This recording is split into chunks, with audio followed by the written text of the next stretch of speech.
আব্দুর রহমান। আবু হুরায়রা রাদিয়াল্লাহু তাআলা আনহুর আসল নাম কি? সবাই বলতে হবে আব্দুর রহমান।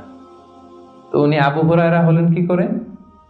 হিররাতুন মানে বিড়াল, আর হুরায়রা মানে ছোট্ট বিড়াল। তো উনি বিড়াল পালতেন, বিড়াল নিয়ে দুষ্টামি করতেন। আমাদের অনেকে শখ আছে, ঘরে আমরা বিড়াল পালি। তো উনি একবার ঢোলা জামা, জুব্বার আস্তিনের মধ্যে বিড়াল নিয়ে রাসূল সাল্লাল্লাহু আলাইহি ওয়াসাল্লামের কাছে আসছেন। আল্লাহ রাসূল দেখলেন যে আবু হুরায়রা বিড়াল নিয়ে দুষ্টামি করতেছে।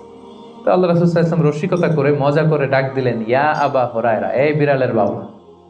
আসলে নাম কি ছিল? আব্দুর রহমান। টাকা দরকার ছিল ইয়া আব্দুর রহমান।